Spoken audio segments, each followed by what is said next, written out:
Sejam bem-vindas e bem-vindos ao Trocando Ideia, que é o nosso programa semanal de entrevistas.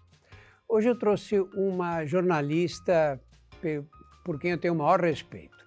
Ela é especializada em cobertura de conflitos, de problemas sociais graves, de crises humanitárias e de direitos humanos. Além disso, é uma escritora de talento que escreveu o livro Malala, a menina que queria ir para a escola. Um livro premiado e muito lido, não só por crianças, como por adultos também. Nós trouxemos aqui a Adriana Carranca. Muito obrigada pelo convite, Drauzio. É sempre uma alegria, um prazer estar com você. Toda a admiração que eu tenho pelo seu trabalho. Muito obrigado, Adriana. Vamos começar do começo. Onde você nasceu? Eu nasci em Santos, no litoral de São Paulo, Caiçara. E viveu lá até que idade? Vivi lá até deixar a faculdade, aos 20, 21. Aí tive um período nos Estados Unidos como babá, para aprender inglês. Foram 6 meses só. E porque eu entendia que eu precisava rápido, né, desse aprendizado, e morei no Texas, e até hoje tenho contato com as crianças. No Texas? No Texas, crianças, já não são mais crianças, já. Uma delas se casou agora, a Sara. Eram 3 crianças. Foi uma experiência muito rica. E depois voltei aí para São Paulo, e já morando em São Paulo, comecei a trabalhar em redação como jornalista. Adriana, não é fácil o brasileiro morar no Texas, justamente, Não. Né? Como foi esse É esse curioso, choque porque eu acho que eu tinha essa ideia de querer ir para um lugar que não tivesse muitos brasileiros para viver uma experiência americana, não porque por nenhum outro motivo. Obviamente, é uma delícia quando você mora fora. Depois eu morei fora outras vezes, e é uma delícia você ter a sua comunidade, né, brasileira. A gente se entende, claro, no olhar. Mas naquela ocasião eu queria ter uma experiência americana. E de fato era uma família, eles eram vizinhos da família Bush, do presidente George W. Bush, que a mãe dele às vezes frequentava, a Bárbara frequentava a casa, e eram 3 crianças, e ali isso curioso que, sem pensar, essa experiência depois me foi muito válida para entender, compreender até mais tarde o governo de Donald Trump e tudo que aconteceu depois nos Estados Unidos. Como isso, de que forma te ajudou? Acho que toda experiência, ela sempre é válida. Talvez não sei exatamente de onde vem isso, mas eu sempre quis mergulhar nas experiências. Então, quando eu fui estudar inglês, eu já tinha terminado a faculdade, eu já sabia que eu queria ser jornalista, mas não foi exatamente com essa intenção, era com o desejo, a curiosidade mesmo de saber como é que vivem os americanos nas cidades que são predominantemente, né, americanas, que não tem tanta influência como nas costas, né, que tem influência de turistas e de maior imigração, embora tenha uma comunidade grande no Texas de imigrantes da América Latina. Tem uma comunidade grande latina, tem uma comunidade negra também grande, mas eu queria mergulhar nessa família tradicional americana que a gente não vê nos filmes, né? Uhum. E eu lembro disso, quando eu desembarquei no Texas, falei, mas cadê os Estados Unidos que eu vejo nos filmes, né? De Hollywood, um lugar extremamente conservador, extremamente religioso. Foi muito interessante depois compreender o que são os Estados Unidos, né? O que é esse meio dos Estados Unidos, que concentra realmente o voto republicano, e as pontas que concentram. Depois eu morei 2 anos em Nova York, morei no Harlem, que foi uma experiência maravilhosa, embora o Harlem hoje esteja muito diferente, existe uma gentrificação, né, um processo de famílias brancas indo para o Harlem se tornando muito caro, infelizmente, para famílias negras, que muitas não conseguem pagar. A gente ainda tem isso hoje, né? Mais de um século depois do fim da escravidão, você tem uma desigualdade clara social que vem dessa desigualdade que vem ainda como herança dessa escravidão, mas a experiência do Harlem ela é negra, né? Todos os lugares, toda a cultura é muito preservada. As próprias pessoas que saíram do Harlem em algum momento, até famílias e profissionais que ascenderam, né, socialmente, depois retornaram ao Harlem como uma forma de ocupação mesmo, né, famílias negras. Então, é muito bacana ter esse contraste, né, de ter morado, vivido no Texas, numa família branca, cuidando de 3 crianças, e depois essa experiência morando no Harlem, já como jornalista. Na época eu estava trabalhando eu ganhei uma bolsa, fui fazer mestrado em políticas sociais, em cobertura internacional, né, relações internacionais, na Colômbia, e aí fiquei Nova York, né? em Nova York, e fiquei, me instalei no Harlem, depois trabalhando 1 ano num projeto de migração global para a revista New Yorker. A gente fez um banco de dados lá, levantando todas as pessoas que foram deportadas na presidência durante o período de Donald Trump, mas uma equipe tinha feito já do governo anterior e fez depois, está fazendo agora. E o que aconteceu com elas depois, né? Adriana, vamos voltar um pouquinho para o começo disso tudo, né? Eu Você já falo contou várias muito. viagens que você fez, vários trabalhos fora do país e tudo, né? Mas você, quando se formou, ficou esse tempo, 6 meses lá no Texas, voltou e começou a sua carreira de jornalista. Eu vim para São Paulo ainda sem muitos contatos, né? Fui experimentando, né? Trabalhei em rádio, em TV, em até assessoria de imprensa, trabalhei em vários lugares, como freelancer também, e aí esse desejo de escrita, que acho que já era desde criança. Eu já gostava muito de escrever, de fazer redação. As crianças ficavam sempre aterrorizadas com redação, eu adorava fazer redação, era diferente. Eu vim de uma família de contadores de histórias, meus avós adoravam contar histórias, e então acho que começou a despontar aquele desejo da escrita.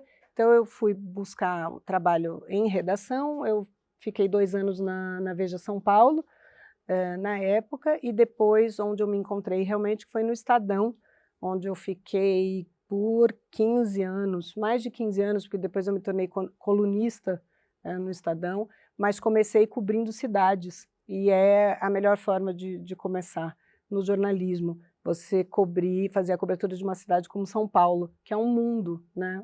São Paulo tem um mundo, vários mundos, na verdade, né, dentro da cidade. E eu cobria todas as áreas.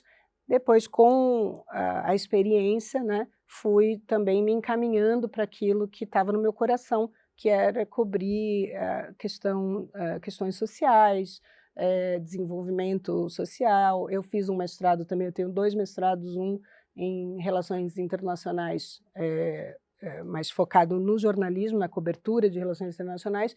Antes disso, eu fiz um mestrado em políticas sociais e desenvolvimento, porque eu também me achava despreparada para cobrir, né, para compreender os desafios sociais que a gente tem em São Paulo e no Brasil. Então, cobri muitas rebeliões, na época era na FEBEM, aquela época de grandes rebeliões na FEBEM, que foi uma época terrível, né, em que o Estatuto da Criança e do Adolescente... Vamos lembrar que a FEBEM é a atual Fundação Fundação Casa, Casa. Na época chamava FEBEM, que era não sei, do bem-estar do menor, não é uma coisa assim? Isso, até hoje, Fundação... Fundação Estadual, acho que era isso, do Bem-Estar do Menor. E hoje a gente nem usa, né, esse termo menor. Então também foi uma experiência cobrir rebeliões em presídios, essa experiência que você tem, né, presídios, aquelas rebeliões em 29 presídios ao mesmo tempo, 2005, 2006, os crimes de maio. Mas fui me encaminhando muito para direitos humanos, criminalidade entre os adolescentes, um pouco pela minha curiosidade. Eu acho que o jornalismo Acho que eu sempre tive interesses diversos. E acabei encontrando no jornalismo a possibilidade de responder as minhas perguntas, saciar a minha própria curiosidade, né? Então, foi muito, comecei eu Então, me você intrigava muito. quer dizer, no Estadão você trabalhava, fazia o geral, né? Tudo, tudo. Fiz Geral. coberturas dificílimas, como as rebeliões nos presídios, aqueles ataques, né, de facções criminosas em São Paulo, a questão do abandono, né, da criminalidade infanto-juvenil, mas também descobri que nessas tragédias existe muita vida e muita resiliência, e muita força e muita energia, né? E acho que isso foi me encaminhando para o que eu tento fazer hoje, que é mostrar o lado, não o lado positivo, mas mostrar a força que a gente tem nessas populações que sofrem historicamente, né, de opressões e com a desigualdade. Então, eu cobri muito desenvolvimento nas favelas, por exemplo. Você vai na favela, a gente tinha antigamente um olhar da favela como como um problema, né? A gente tem ainda, talvez, a favela como um problema urbano. A favela não é problema, a favela é solução. É a solução que uma parte da população encontrou, né? para a moradia que o Estado é incapaz de oferecer para todos os cidadãos. E você tem, assim, histórias. Eu cobri muito a Heliópolis, aqui em São Paulo, que é uma favela gigante. O empreendedorismo, a criatividade que você encontra nesses lugares é muito impressionante. Adriana, e por trás de tudo isso estava a vontade de contar histórias, o que fica muito claro no seu trabalho, né? A vontade de trazer essas histórias. Eu acho que eu olho muito para o jornalismo como o olhar de uma população. Então, você tem os jornais, isso também era uma coisa que eu falava muito quando estava no Estadão, que era a questão, e que me incomodava demais, e me incomoda até hoje, que eram os jornais. Eles escreviam para uma elite, e eles acabavam também fazendo coberturas que eram dessa elite, porque O olhar eram da elite. o olhar da elite, né? Então, faltava diversidade nas redações. Eu acredito que isso venha mudando, mas ainda a passos Lentamente, né? muito lentos, né? Mas, na época, nos 15 anos que eu trabalhei no jornal, não era uma questão só do Estadão, era de todos os jornais. Era uma classe média trabalhava nos jornais, né?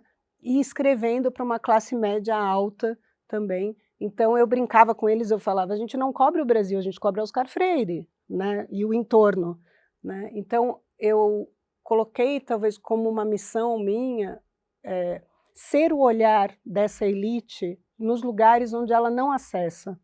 Então, eu sempre procurava, quando eu entrava em uma comunidade, ou que eu ia, né, mesmo depois para uma zona de guerra, me entendendo como sendo um olhar de pessoas que não vão ter possibilidade de estar naquele lugar, de compreender aquele lugar, de enxergar Você aquele fez lugar. uma carreira enorme nessa área de cobertura de conflitos, né?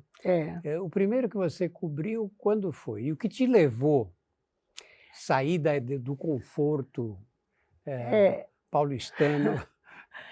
De certa forma, eu cobria também a violência que a gente tem aqui, que é uma violência urbana, que é diferente das guerras, mas ela também é muito, né, tem números de guerra, né, de guerras, às vezes maiores até do que as vítimas de guerras.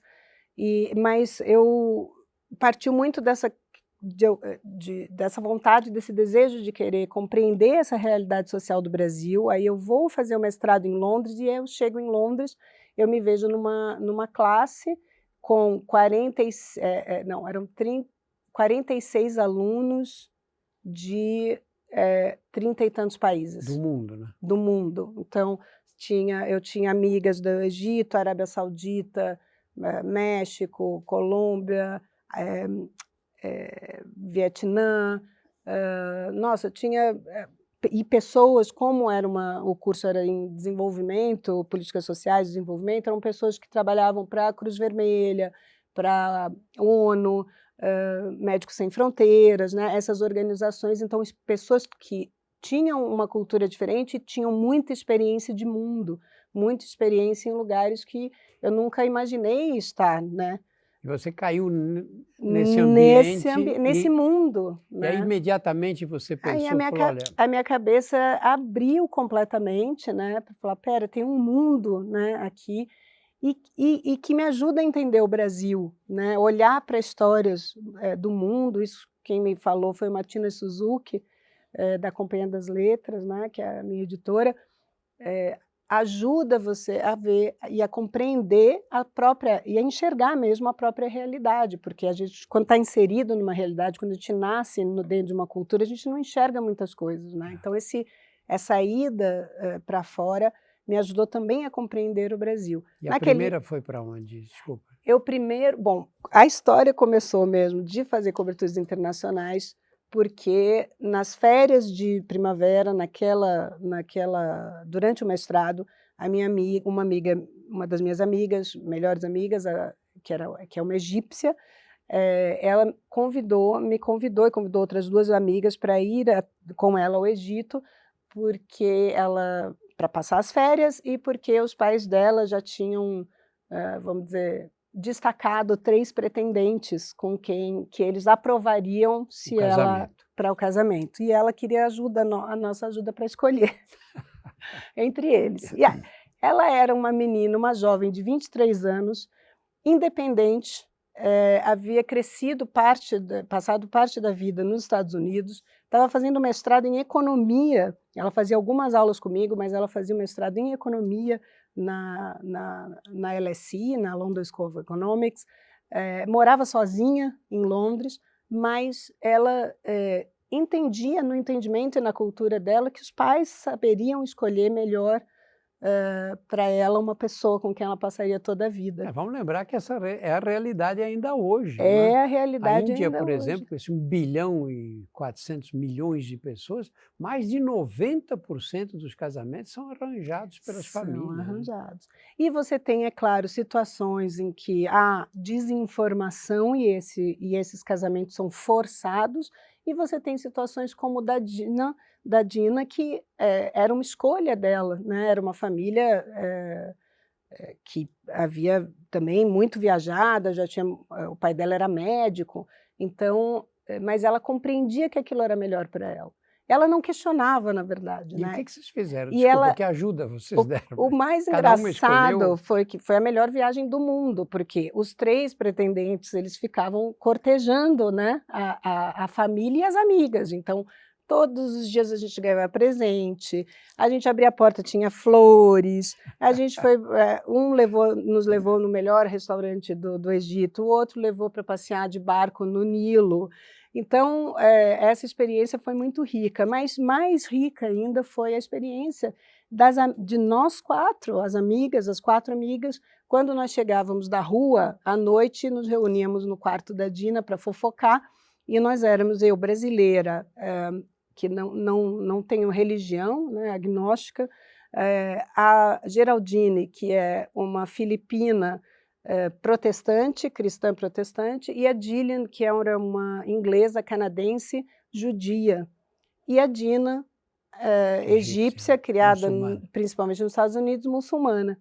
E foi ali, naquele quarto, que eu percebi que não existia muros entre nós, e que não havia nenhuma incompatibilidade entre a Dina muçulmana ou a Gillian judia, que ali nós éramos no espaço no espaço privado, naquele espaço privado nós éramos só 4 amigas conversando sobre o que meninas e meninos conversam no mundo inteiro, e não havia nada que nos apartasse, havia muito mais o que nos unia do que nos apartasse. E você acha que essa pós-graduação em Londres, que te mostrou um mundo ao qual você não tinha acesso antes, foi decisiva na sua carreira? Foi absolutamente decisiva e até pensando agora, né, eh o mestrado, a riqueza do mestrado foi muito mais a diversidade na minha classe do que o próprio mestrado, né, que você claro, a gente aprende muito com os livros, mas aquele ambiente mudou a minha visão de mundo, aquele ambiente mudou a minha visão, definiu a minha visão sobre conflitos, né. Então eu partindo daquela experiência, eu comecei a questionar se o que nós víamos nos jornais sobre as guerras era também uma parte dessa realidade, né? Se realmente não havia, nesses lugares, um lugar comum entre os grupos, que guerreavam, né? Então eu sempre, a partir do momento que eu decidi, depois, o próximo ano eu voltei no Egito para ser madrinha do casamento da Ah, Dina, que não escolheu nenhum dos 3. nenhum dos 3? Ela casou com um egípcio também, que a família aprovou, mas que ela conheceu num sambão, que eu a levei em Londres, no meu aniversário. E Escuta, quando ela tinha aqueles 3 pretendentes, vocês escolheram algum para ela? Ou a gente aconselharam? falava: "Ai, a gente gosta de tal", e o pai dela brincava, falava: "Ah, suas interesseiras, é só porque ele dá os presentes mais caros", e foi uma brincadeira, na verdade, mesmo não havia mesmo ali naquela relação entre ela e os pais uma tensão sobre isso, né, era uma coisa que, olha, era parte da cultura que os jovens que tivessem idade de se casar se apresentassem às famílias que tinham jovens solteiras. E os pais, facilitavam esse caminho, vamos dizer assim. Adriana, não te chocou uma menina fazendo pós-graduação em Londres, morando sozinha, que de repente dá de cara com essa realidade de um Muito, país árabe em que os pais escolhem o marido, o muito. futuro marido? E foi isso que me levou, porque eu falava e engraçado, acho que todas as viagens e as pautas e as reportagens que eu fiz, eu fui levada por uma dúvida sobre algo que não se encaixava. Então ali naquela história alguma coisa não se encaixava, ela era independente, ela morava sozinha, como é que ela vai deixar os pais escolherem? Vai ser um casamento arranjado? E ela falou que o casamento dos pais tinha sido arranjado também, então eu queria entender, porque eu não conseguia, alguma coisa não se encaixava, faltava alguma peça dessa história. E aí eu fui atrás, de conhecer esse universo ali naquela experiência. Depois voltei ao Egito no ano seguinte e de lá já fui para o Irã, porque na época era o Mahmoud Ahmadinejad que vinha, enfim, foi um presidente iraniano que vinha fazendo muitas ameaças à Radical, né? retomada muito radical, ameaças à retomada do programa nuclear, e eu fiz uma parada nos Emirados, a caminho, agora eu não lembro como é que foi a ordem, mas enfim, em algum momento eu parei nos Emirados e fui comprar o véu, porque no Irã o véu ele é obrigatório, você no espaço aéreo, quando o avião entra no espaço aéreo iraniano, os comissários de bordo são obrigados a avisar e pedir gentilmente, que as mulheres se cubram, porque é lei. Então eu Mas sabia que eu iria me cobrir, você está teria. indo muito depressa. Você foi para o Irã, como é que você foi? Sozinha? Foi com Eu fui uma equipe? sozinha, porque então, com essa experiência, né, depois que eu voltei para o mestrado, para o Brasil, eu já comecei a ter vontade de fazer outras coberturas, mas eu não tinha nenhuma experiência. Então, eu, na época, sabia que existia um interesse por notícias no Irã, eu estaria ali pertinho, um voo do Cairo para o Egito, acho que são para o Irã, para Teherã, acho que são 2 horas, agora eu não me lembro direito. E, na época eu conversei, com quem era o correspondente no Estadão, era o Lorival Santana, ele Nossa. tinha ido para o Irã e ele eu perguntei a ele: "O que que você acha?". Eu lembro dele falar: "Existe a vida antes e depois do Irã, então vai tranquila", e ele me indicou uma tradutora, havia ali um truque também, que graças ao Lorival eu aprendi, que quando você chega no Irã, o governo, como jornalista, não tem como ir de outra forma, porque se eles descobrem aí é muito pior. Então, você precisa ir com autorização, demorou a autorização, mas enfim, eu tinha tempo. Quando você chega, desembarca no Irã, o governo te recebe. Você precisa passar num escritório para jornalistas estrangeiros e eles vão designar você um tradutor. Como é que você confia que esse tradutor, que é do governo, está realmente traduzindo o que as pessoas falam? Então, por indicação do Lorival, eu disse no escritório que eu não sabia falar inglês e que, portanto, eu não podia pegar nenhum tradutor do governo. Eu precisava de uma tradutora, que foi a menina que foi me buscar no aeroporto, a Marjané, que falava, ela estudava espanhol, estudava literatura espanhola, e eles não tinham nenhum tradutor para o espanhol. Então, eles autorizaram que eu tivesse com a Marjané, anotando os telefones. Então a Marjané tinha, assim, o tempo todo ela se sentia vigiada, não era uma viagem, foi uma viagem tensa. O Irã é lindo, né? Mas é uma viagem tensa no sentido dessa vigilância que os iranianos acreditam Adriana, ter. você chegou lá, e aí como é que você dirigiu o seu trabalho? Você é uma contadora de histórias. Que história eu vou contar aqui? Como foi a escolha? Pois é, eu acho que, aí voltando, né, toda essa trajetória, eu nunca penso ou planejo antes a história que eu vou contar, eu simplesmente vivo aquela experiência, e nessa jornada eu encontro as histórias, eu tropeço em histórias, na verdade. Então, eu fiz, antes de ir para o Irã, eu fiz uma parada de voo para comprei os véus, e aí quando cheguei no aeroporto, eu tinha combinado com a Marjané, que era essa tradutora, de me buscar no aeroporto, e imediatamente a gente deveria seguir dali para o escritório de imprensa. E ela foi me buscar, e eu vejo assim, eu cheguei toda coberta, toda de preto, toda com véu coberto, como as meninas dos Emirados Árabes usam. E eu olhei e vi a Marjané, que eu conhecia por foto, rindo, de calça jeans, com uma bata super colorida, toda maquiada, cheia de brincos e lindas, né, com o véu só aqui, cobrindo uma partezinha só do cabelo. E ela olhou para mim e falou: "O que você está fazendo vestida desse jeito? Nós aqui somos muito modernas." Que idade você tinha? Não lembro, foi o quê? 2006, 2007, faz mais de 10 anos isso, né? Então 30 Era uma menina, pouco, E aí, a Marjané era mais nova, tinha acho, uns 20 e poucos na época, estava namorando à distância pela internet com um espanhol, com quem depois ela se casou, hoje vive na Espanha.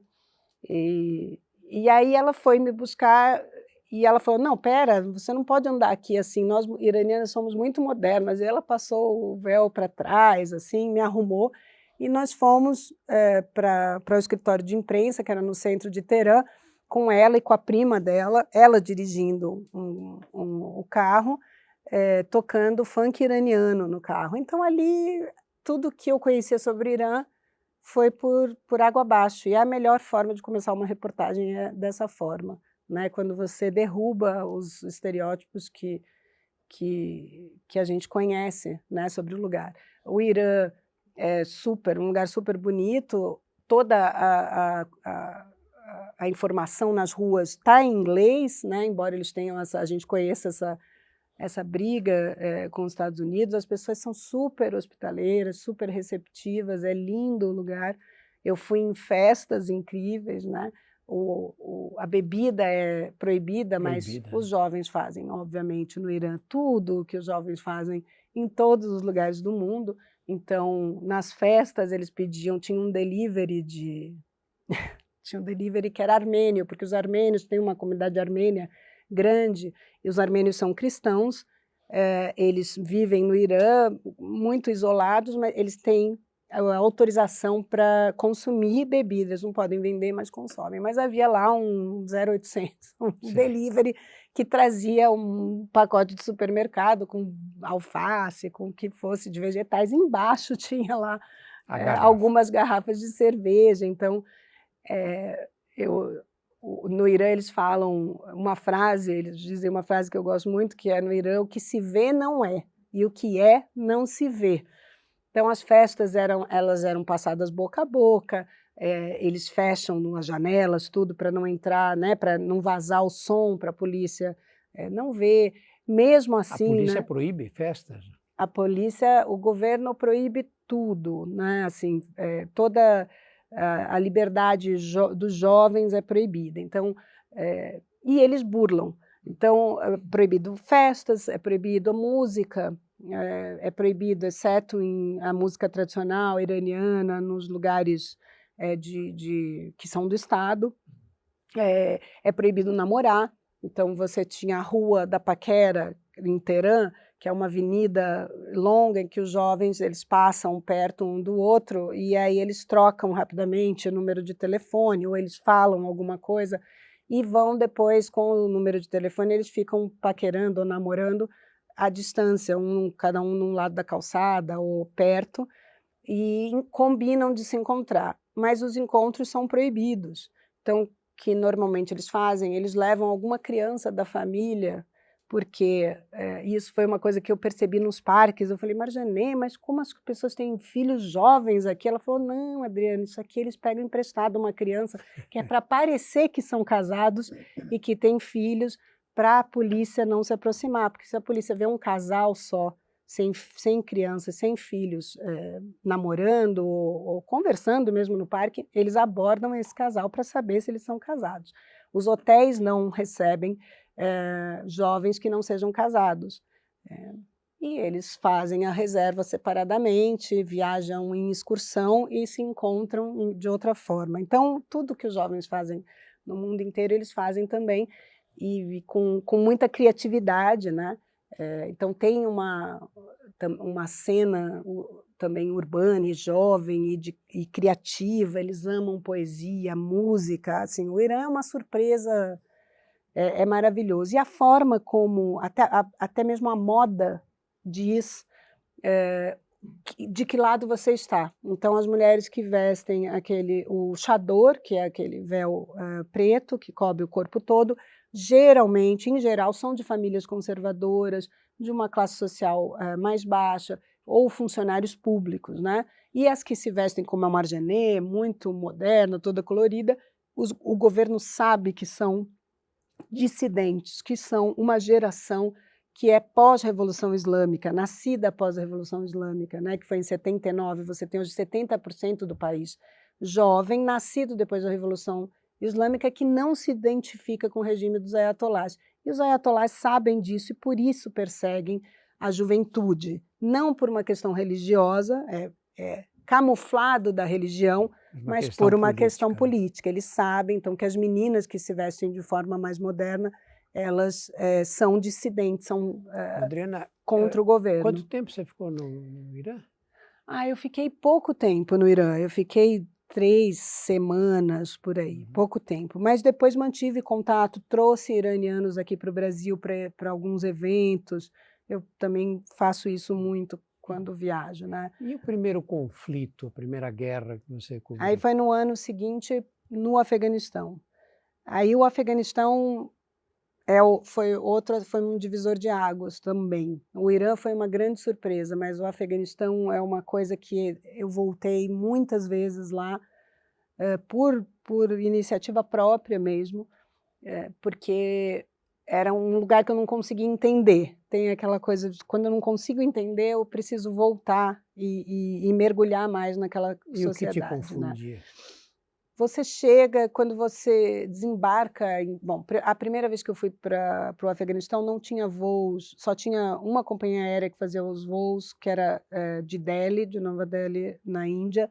Eram aviões que tinham sido descartados da Força Aérea Russa, e assim, era um milagre já que aquele avião, que aquela aeronave voasse. E quando você entra, né, no espaço afegão, que você sobrevoa as montanhas, é uma coisa tão impressionante aquela paisagem desértica, né, de montanhas e as cavernas que tem ali. E você, quando lê a história do Afeganistão, imaginar que todos os grandes conquistadores da história, da nossa história, passaram por ali. se deram mal, mas deixaram também enterrada naquelas terras uma cultura que até hoje alguns especialistas acreditam ser a maior, ter a maior acervo da antiguidade ainda enterrado ali no Afeganistão, porque o país acabou se vendo em um conflito atrás do outro e houve poucas oportunidades dos arqueólogos realmente resgatarem esse tesouro, mas é um tesouro assim que quem estuda isso acredita ser o maior que já houve, realmente maior do que o Egito. A gente tem um exemplar disso que foi desenterrado recentemente, que depois foi para uma exposição no museu, no British Museum, que é do período de Bactria. Eles acharam baús e baús de ouro e pedras preciosas. O Afeganistão tem o maior acervo de lápis lazuli, que é uma pedra, né? aquela pedra preciosa. Tem uma montanha que eles chamam de Montanha Azul. Ele é um país que era conhecido como Encruzilhada das Civilizações. Porque ele é um lugar de passagem muito difícil, por isso que todos os conquistadores perderam naquele território, porque ninguém, como os afegãos, conhece aquelas montanhas tão bem. E as montanhas cercam realmente o país, quase num círculo fechado. Então, esses conquistadores que vieram do Oriente, as primeiras civilizações para o Ocidente, fatalmente passaram por ali e deixaram as suas heranças, né, de pequenos reinos que transformaram o Afeganistão numa colcha de retalhos de etnias, culturas das mais antigas. E aí você desembarca nesse lugar, num aeroporto. Na época não tinha, a segunda vez que eu fui tinha já um aeroporto construído pelos Estados Unidos, com cara de aeroporto em todo lugar do mundo, com muito mármore, com muito brilho e tal, e cadeiras, e todos os afegãos estão sentados no chão, porque essa é a cultura local. Eles não mesmo as famílias ricas não se sentam em cadeiras ou em mesas. Eles comem e se reúnem no chão em círculo. Então você via aquele contraste de prédios e de construções e do próprio aeroporto construído pelos americanos e da cultura milenar que, por uma infelicidade, por conta de guerras e da impossibilidade de se desenvolver, se mantém preservada. Então, quando você desembarca no Afeganistão, a sensação é de que você voltou para os tempos da Bíblia, em que, né, aqueles filmes sobre a Bíblia, que as pessoas se vestem com panos, existem mercados de escambo, as pessoas sentam reunidas em círculo, né, como para conversar, tudo é decidido numa loia dirga. A loia dirga são conselhos de anciãos que decidem sobre todo o que se refere à comunidade, né? O país estava em guerra. O sistema de justiça não chega. O país estava em guerra, mas o Afeganistão, ao contrário de outras guerras que eu cobri, como a Síria, por exemplo, a guerra era invisível praticamente, porque ela se dá nas montanhas, ela se dava nesses vilarejos isolados onde se acreditava estar escondido Bin Laden e onde estava a liderança do Talibã, principalmente na fronteira com o Paquistão. Depois se descobriu que o Bin Laden estava, na verdade, numa casa muito confortável lá nessa fronteira, mas eu fui até lá, né? Eu estava no Afeganistão quando houve a notícia da morte do Bin Laden. E aí eu atravessei a fronteira e estive na casa. Era uma cidade militar, era muito claro ali que ele estava protegido pelos militares que eram, na verdade, os aliados dos Estados Unidos na guerra no Afeganistão. Mas você tem, então, a guerra ela acontecia nessas províncias mais isoladas. Uma cidade como Cabul. Em Cabul, ela tinha uma guerrilha em Cabul, que eram os atentados à bomba que aconteciam geralmente com homens suicidas, né? Eu tive numa ocasião entrevistando a primeira comandante da primeira tropa feminina, tropa militar afegã, de meninas afegãs. Eu estava entrevistando a comandante quando o Talibã atacou a base. Foi um dia que foi em 2012, foi o maior ataque já feito em Cabul, pelo Talibã. Eles atacaram 3 postos, né? Um a base militar, o outro era o parlamento e o outro a região onde viviam os estrangeiros, que era chamada Green Zone, que é onde tem as embaixadas E e você, tal. como mulher, num lugar desse, com tantos radicais, foi sempre respeitada? Enfrentou alguma... Eu entrevistei pessoalmente 2 comandantes do Talibã, um deles que havia se acreditava ser dissidente, depois a gente soube que não era, era o Mullah Roqueti, Mullah Abdul, mas o apelido dele era Mullah Roqueti, porque ele tinha tinha conseguido derrubar um avião, um helicóptero russo na época da guerra com os russos, com um rocket que ele disparado do próprio ombro. Era um comandante militar da área onde o Bin Laden estava quando houve a invasão dos Estados Unidos. E ele me recebeu na casa dele, mas ele não olhava para mim. Ele olhava para o tradutor só. E eu não poderia ter ido a essa casa se não fosse com um tradutor homem, porque ele não falaria com uma mulher. E eu voltei lá 3 vezes. Todas as vezes que eu ia a Cabul, eu voltava, porque eu falei, eu vou fazer esse homem olhar para mim, porque ele precisa reconhecer que é uma jornalista mulher que está aqui. E conseguiu? Consegui, quando eu perguntei a ele se ele havia, sobre o casamento dele, ele me disse que ele se casou num casamento arranjado, que o pai dele enviou a moça para o posto do comando onde ele estava, em Nangarhar, que era na época que o Bin Laden estava lá, e ele não podia deixar o posto, e eu perguntei se ele tinha se apaixonado por ela. E ele olhou para mim e falou assim, não se pergunta uma coisa dessa para um talibã. Responda não pode como demonstrar essa quiser. fraqueza, né? Exatamente. E aí você entende também que os que a gente conhece hoje como talibãs eram meninos refugiados de famílias muito pobres, miseráveis. A família do Mullah Abdul era uma família nômade, que o abandonou numa madraça, numa escola religiosa, na época da guerra da invasão russa, e ele foi treinado só em religião e armas, a usar armas. Ele não conhece outra vida, não cresceu em contato com nenhuma mulher, foi deixado bebê nessa madraça, cresceu nessa madraça onde só havia meninos e foi levado daí para a guerra, para guerrear contra os russos. A maioria dos talibãs, essa é a realidade deles. O próprio Mullah Omar era analfabeto, era um religioso de uma zona isolada ali, em Kandahar, que é o berço do Talibã. E, para você ter uma ideia, durante o regime do Talibã, que foram 6 anos, o Mullah Omar esteve em Cabul 4 vezes. Era uma pessoa rural, que não conhecia nada, né, sobre política.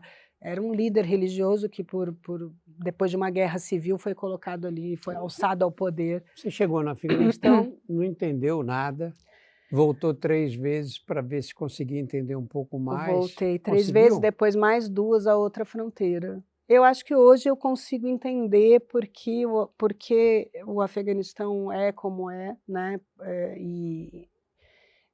e toda a riqueza, que acho que o que é importante também a gente entender, a gente olha para o Afeganistão como um lugar em guerra, e para os afegãos a guerra ela é passageira. Eles têm uma história milenar de 4, 5 mil anos, uma história registrada de milênios, e que ainda tem, né, exemplares ali registrados nas cavernas. E você tem uma nova geração que foram essas meninas que eu escrevi no meu novo livro, Entre Sonhos e Dragões, que é um novo livro infantil que eu lancei depois de Malala. Ele traz a história de 3 meninas afegãs que eu conheci lá, que fazem parte dessa geração que nasceu refugiada em outros países e voltou ao Afeganistão com a invasão americana, ou nasceu depois da invasão americana, e que tomaram as rédeas, tinham muito desejo de tomar as rédeas do país, de resgatar das ruínas essa herança riquíssima que elas conheciam por conta da educação, graças à educação, e que elas entendiam que havia sido destruída por pessoas que não faziam, que realmente não representavam o que era o Afeganistão. Então houve essa geração de jovens depois da tomada da ocupação americana que fez um movimento tanto de resgate da sua cultura, muito parecido com o que a gente está vivendo do movimento negro, por exemplo, aqui no Brasil, de tomar orgulho, né, dessa história, dessa ancestralidade, buscar resgatar e desenterrar essa cultura e construir algo em cima daquilo. Então, elas são... A Shamsia é uma artista plástica que depois se tornou grafiteira, a primeira grafiteira do Afeganistão. A Sadaf é uma atleta que escolheu lutar boxe, foi a primeira menina a representar o Afeganistão num campeonato mundial de boxe feminino e fez questão de treinar no estádio onde as mulheres eram julgadas pelos talibãs durante o regime e muitas vezes executadas. E a Mina, que é a mais novinha, que estava no Afeganistão em 2021 ainda, quando o Talibã retomou o poder. Eu a conheci criança na escola de música, uma escola de música que formou a primeira orquestra jovem do Afeganistão. Adriana, você falou da Síria, você cobriu a guerra da Síria.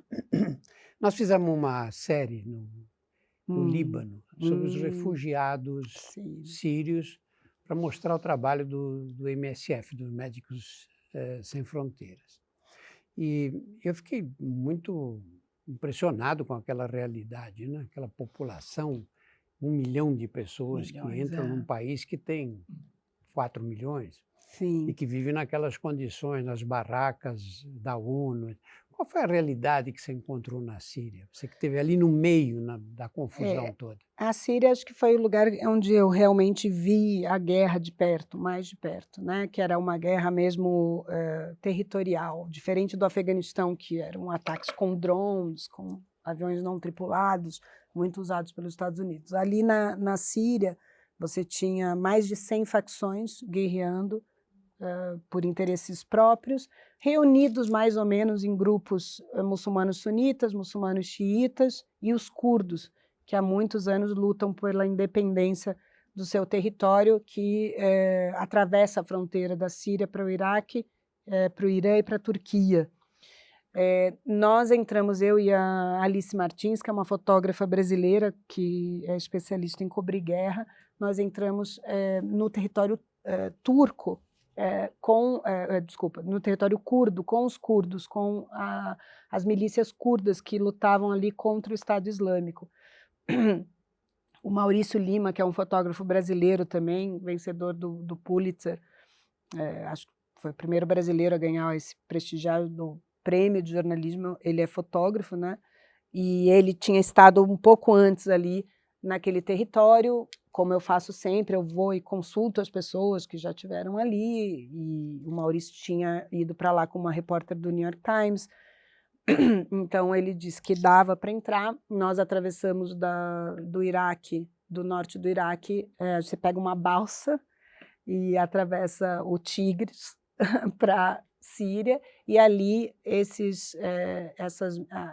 os soldados dessa milícia curda, o YPG, foram nos buscar na fronteira e nós fomos infiltradas, que eles chamam, né, embedded, que é uma forma que eu não gosto de trabalhar, porque você só vê a guerra pelo olhar de quem está te mostrando a guerra, não é um olhar independente. No entanto, na Síria era a única forma de entrar, não tinha outra forma, porque os curdos eram os únicos que tinham um compromisso com os jornalistas de mostrar o que estava acontecendo, porque eles estavam lutando por um Estado independente, então eles permitiam essa entrada. O Estado Islâmico já havia sequestrado vários jornalistas e até executado alguns, então realmente durante 2 anos da guerra na Síria, os jornalistas sumiram da Síria, ninguém podia entrar.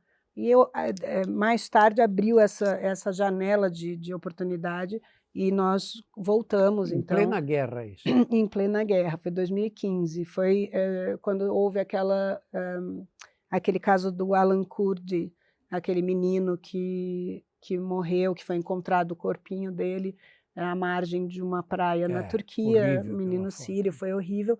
E eu, novamente, pela minha busca por entender as coisas, eu precisava entender o que levava um pai a botar seus filhos, né, pegar um barco frágil, lotado, né, essa travessia era organizada por traficantes de pessoas em botes muito frágeis, grande parte desses barcos naufragava, para economizar, porque os refugiados pagavam para fazer essa travessia, e para ganhar mais dinheiro, esses traficantes colocavam o combustível nos barcos só necessário para que eles chegassem em águas turcas, então normalmente eles ficavam, ou gregas, então normalmente eles ficavam à deriva no mar, sem combustível, e por isso, com os barcos pesados, eles acabavam naufragando. E então eu entrei na Síria, na região que o Alan Kurd, que essa família morava antes de fugir, que era essa área curda, eles eram curdos, e fui tentar entender o que estava acontecendo.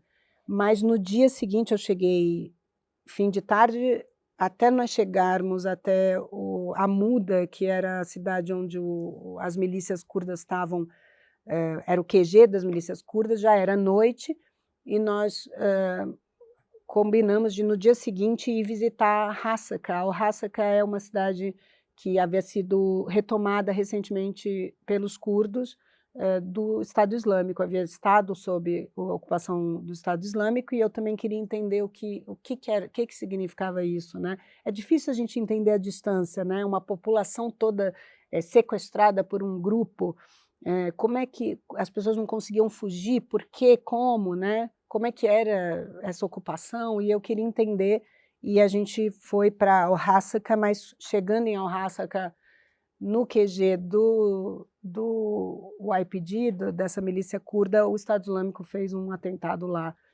e com um caminhão-bomba que avançou sobre o lugar que a gente estava, o prédio que a gente estava, que desabou, e 11 pessoas morreram perto, que estavam próximas a nós. E como é que você escapou?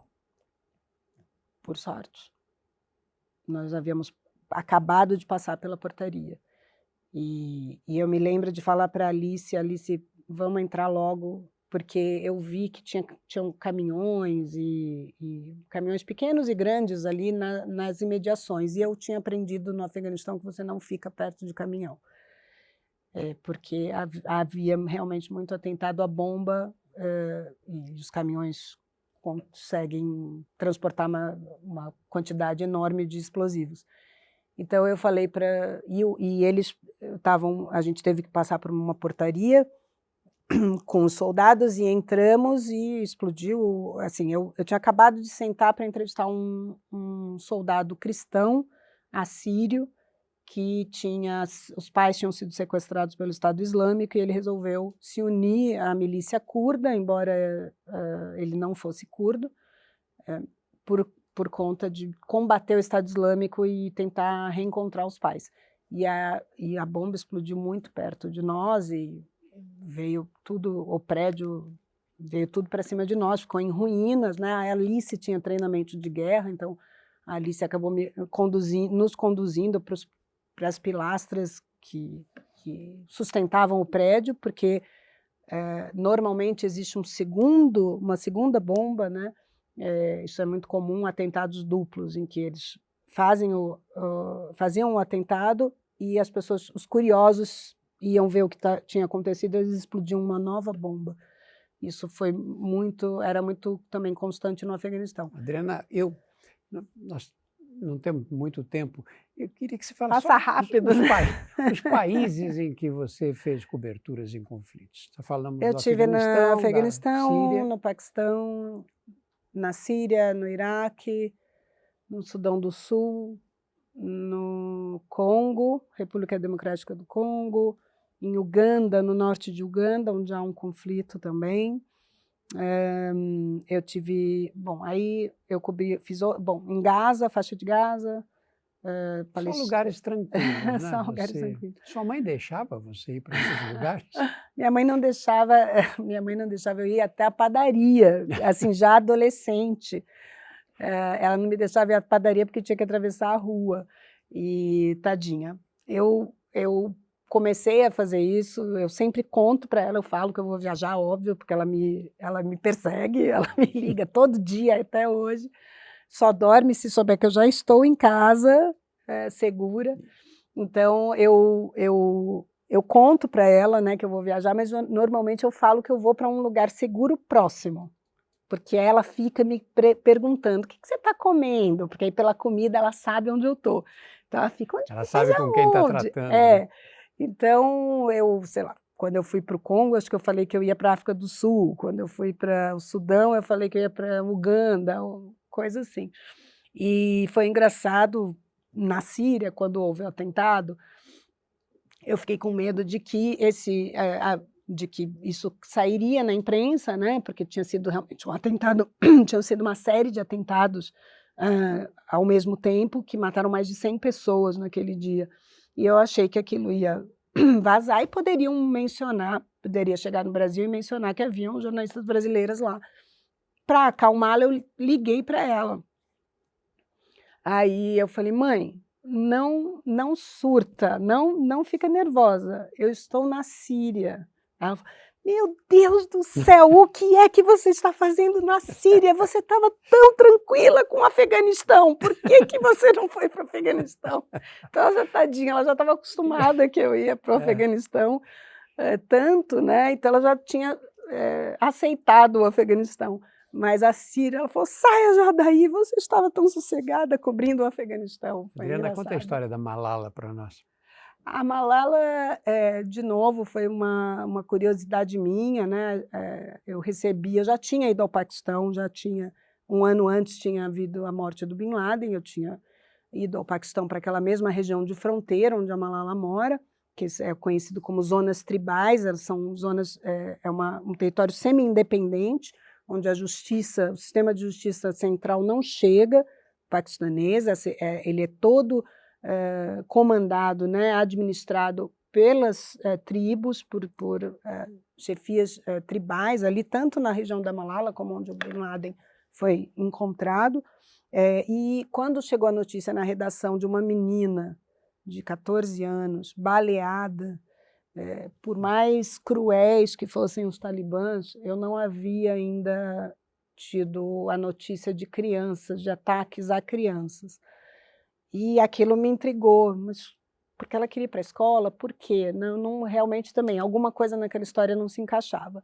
Eu fiz a matéria lá da redação a princípio, do dia, né? Quando chegou a notícia, eu liguei para um jornalista paquistanês que eu tinha conhecido pessoalmente, que já tinha estado com Bin Laden várias vezes, e conhecia todo mundo, e era Yousafzai também, que é a tribo da Malala, né? Que é o sobrenome.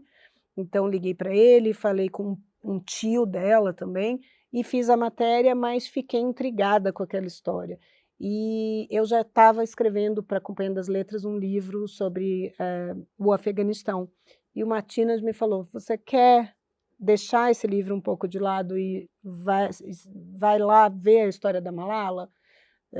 Porque eu estou vendo que você está muito curiosa sobre isso. Eu quero. Então, semanas depois, eu embarquei para lá. Não sei se eu posso falar isso aqui, mas o passaporte, eu nunca mais entro no Paquistão. O governo paquistanês não deixa entrar nessas zonas tribais, né? Então, no passaporte, eles anotam as cidades que você precisa ir. Eu fui daqui até lá, apagando, porque eu precisava chegar na cidade da Malala. E lá, com a ajuda de uma jornalista também, a Cathy Ganun, que está há 30 anos, é correspondente lá da Associated Press, eu consegui autorização militar e entrei na cidade da Malala e consegui entrar na casa dela graças ao nosso futebol, que abre portas no mundo inteiro. Qualquer barreira, você começa a conversar sobre futebol e todos, do Mullah Omar aos talibãs que eu entrevistei, a Indonésia, onde eu entrevistei integrantes do Jemaah Islamiyah, que é a Al-Qaeda da Ásia, você fala de futebol, todas as portas se abrem. Então eu consegui, falando sobre o nosso futebol, entrar na casa da Malala, passei quase um dia no quarto dela, vendo o que tinha ficado para trás, né? Ela se refugiou, ela é uma refugiada, né, da violência.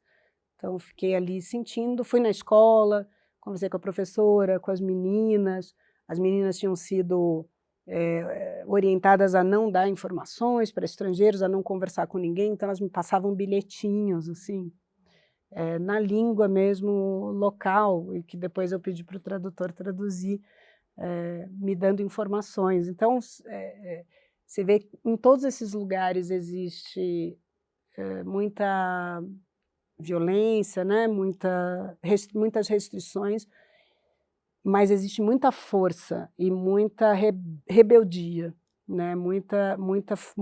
Em todos os lugares que eu fui, né? Do Irã até as meninas muito novinhas naquela escola, burlando as regras para me passar a informação, porque sabiam que era importante que uma jornalista contasse aquela história. E por que você contou essa história para crianças? Por que você escolheu esse caminho da literatura Essa infantil? é uma boa pergunta. O que é engraçado, acho que o livro, quando a gente escreve, ele quase que ele diz para a gente com quem ele quer conversar, porque eu entendo muito a literatura como uma conversa, uma história que alguém está contando. Eu sou ponte, né? Não é a minha história, é a história de uma outra pessoa que eu estou contando, e ela quer conversar com alguém. E acho que a Malala queria conversar com as crianças brasileiras, a Malala queria contar que é possível mudar o mundo, um passo de cada vez. E o mundo a Malala mudou o mundo não quando ela levou um tiro e se tornou a Nobel da Paz. Ela mudou o mundo lá atrás, quando ninguém estava olhando, no espaço privado da casa dela, quando ela disse ao pai, eu quero ir para a escola. E o pai disse, ok.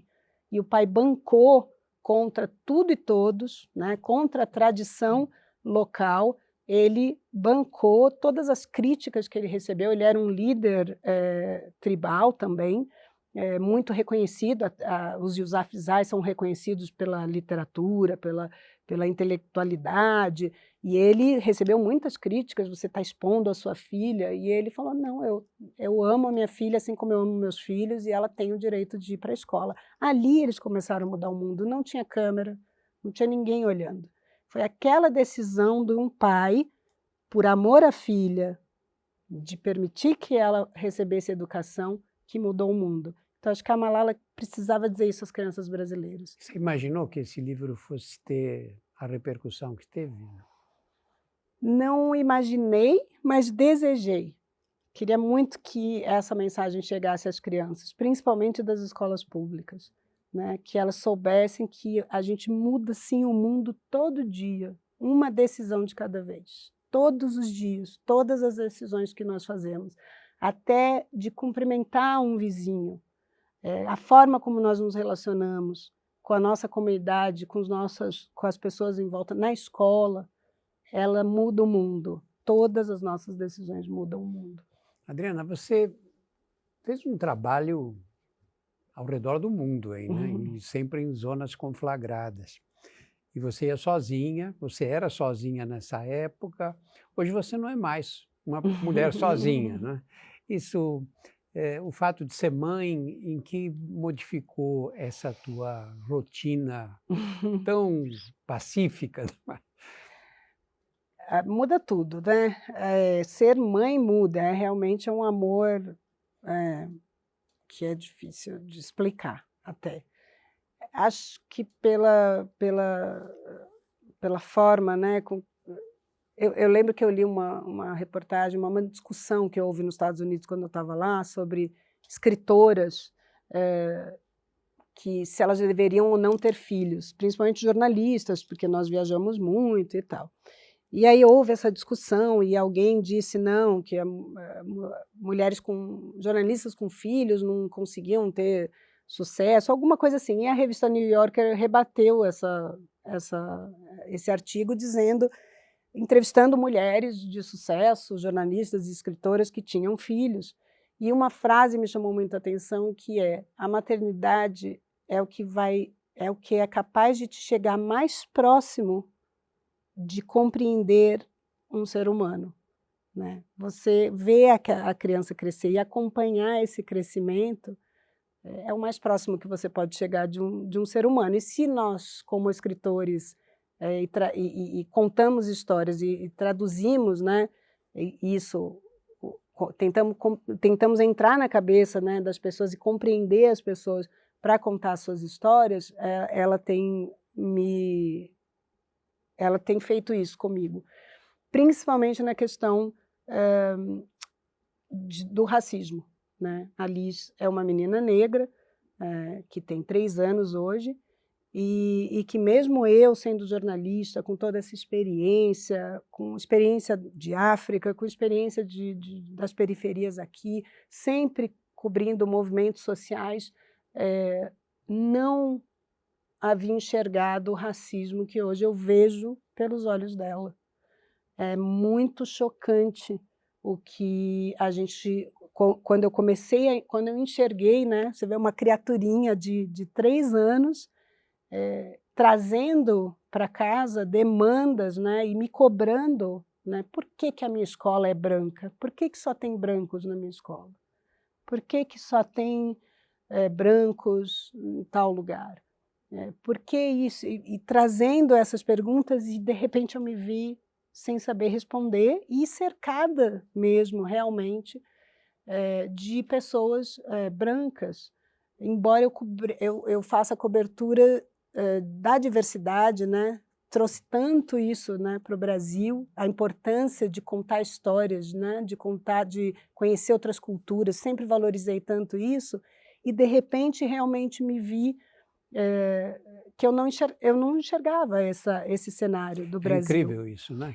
Você, com essa carreira toda que teve, com todas as experiências de vida, foi entender um pouco melhor o racismo brasileiro quando teve uma filha negra.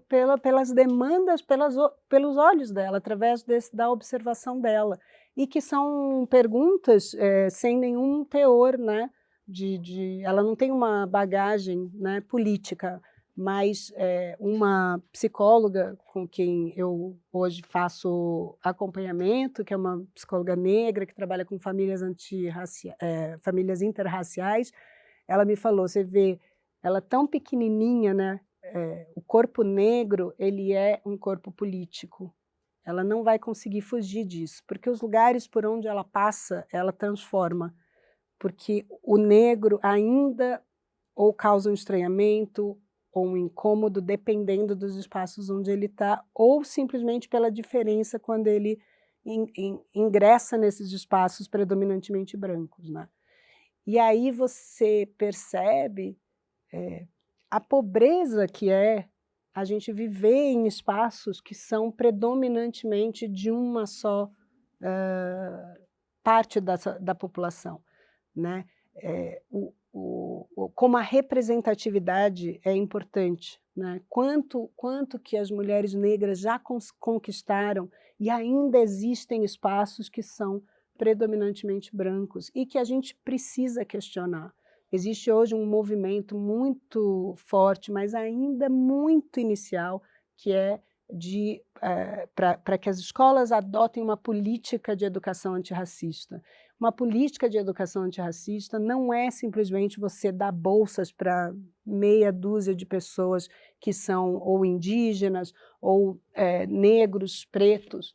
Não é isso. Uma política de educação antirracista engloba você mudar o currículo escolar, que é lei, e que muitas escolas não cumprem essa lei, que determinam que as escolas devem ensinar a história afro-brasileira, né? Que não é aquela historinha da carochinha que a gente conta do descobrimento do Brasil, né?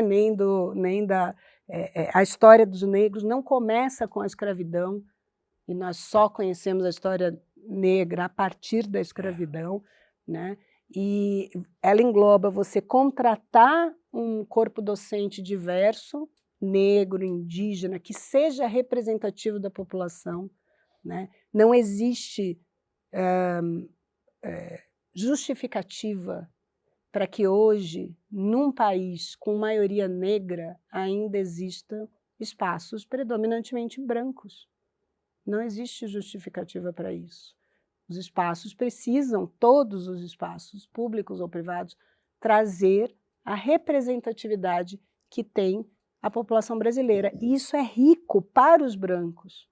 Hoje nós temos 3 ministros negros, né? Hoje nós temos empresários, artistas, gente do cinema, de todas as áreas, né? Como é que essas crianças que estão crescendo em espaços predominantemente brancos vão lidar com a diversidade quando elas saírem dos muros da escola? Você vê que isso seja encaminhado de uma forma racional e respeitosa, assim, no futuro visível, assim, A gente curto prazo? precisa, os brancos precisam entender que nós temos também um papel nesse nosso lugar de fala, né? A gente fala tanto do nosso lugar de fala. O nosso lugar de fala é entre nós, é entender que nós temos também um papel nessa luta antirracista e que nos beneficia, porque a diversidade é a maior riqueza do Brasil. Os espaços que são exclusivos de uma raça ou de uma classe ou de uma cultura são fatalmente pobres, porque não proporcionam a todos nós, e às crianças principalmente, uma experiência para lidar mais tarde com um mundo que é diverso e que cada vez mais está em movimento. As migrações hoje são uma realidade, né? Seja como imigrantes ou refugiados, imigrantes econômicos ou refugiados ou asilados políticos, o mundo está em movimento. Hoje o mundo ficou pequeno com as tecnologias, com o transporte que nós temos. Então, a gente precisa entender que a diversidade é uma riqueza, que nós temos povos indígenas de mais de 300 idiomas, culturas completamente diferentes, né? Povos originários. A Alice chegou falando esses dias: mamãe, você sabia que não existe índio? Por acaso eu sabia, filha, mas me conta o que você sabe. Ela falou: são povos originários. E o que são os povos originários? São os que já estavam aqui. Eu falei: Então, eu falei, que já estavam aqui quando chegou aquele tal de Pedro, né? Filha. Ela falou, Adriana, nós estamos chegando no final. Como é que você vê o seu futuro daqui em diante? Essa experiência de mundo me fez ter também o desejo, e com a pandemia que me manteve aqui no Brasil e fez todo mundo parar, me fez começar a olhar para o Brasil, mas olhar para o Brasil com um olhar quase estrangeiro, um olhar diferente, um olhar que se choca com coisas que antes eram muito comuns para mim. E acho que junta isso com a experiência de ser mãe de uma menina negra no Brasil. Então, de uma certa forma, a Liz veio costurar toda essa minha experiência, a minha carreira e a minha vontade de realmente misturar mais as pessoas, contar, trazer histórias para que sejam diferentes. O normal é ser diferente, né? Esse é o normal. Todos nós somos diferentes. Nós temos direitos iguais, somos iguais em nossas diferenças, né? O nosso denominador comum é sermos humanos, né?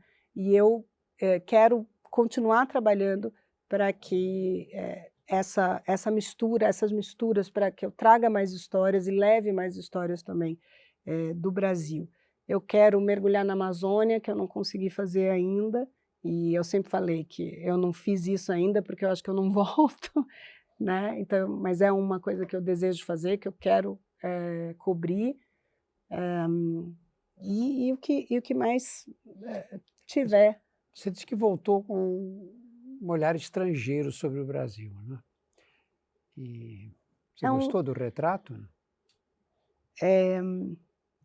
Eu gosto, como todos os lugares, existe uma riqueza, existem coisas e existem problemas. Então, a riqueza, para mim, que é a maior riqueza imaterial do Brasil, que é a diversidade. E que a gente precisa assim, valorizar muito isso e trazer. E a minha ideia agora, eu estou escrevendo outros livros, estou terminando um livro adulto, que é sobre religião. Eu estou escrevendo mais, eu já escrevi, tem mais um infantil que já está pronto, que é sobre adoção, mas é uma história real também. de uma tartaruga que adotou um hipopótamo lá na Indonésia, depois do tsunami de 2004. O hipopótamo perdeu a família, foi colocado num refúgio para animais e ele se afeiçoou pela tartaruga e passou a se comportar como um bebê, e ela assumiu. Eles ainda vivem nesse refúgio. Hoje o hipopótamo está casado, mas a mamãe tartaruga está lá ainda.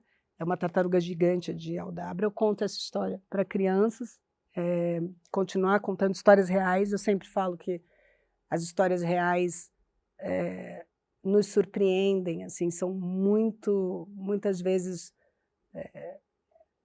elas são mais inacreditáveis mais incríveis do que a ficção, né?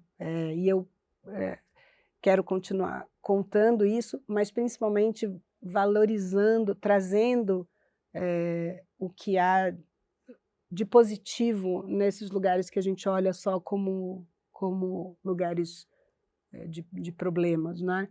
Valorizar, trazer essa diversidade, trazer o que os indígenas estão fazendo à luz, trazer todas as nossas culturas e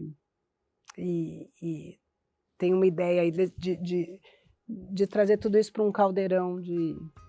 Vamos ver. Adriana, muito obrigado. Obrigada. Foi um prazer conversar com você. É muita coisa, né, Drauzio? Uma vida tão rica, né? A gente podia ficar aqui 3 horas. Podia, nossa, é muito rico. Esse é o Trocando Ideia, um programa semanal que nós temos feito, trazendo convidados como a Adriana, por exemplo, pessoas que têm o que contar. Acompanhe o nosso canal e ative as notificações para ser avisado das outras entrevistas. Muito obrigado a todos pela atenção.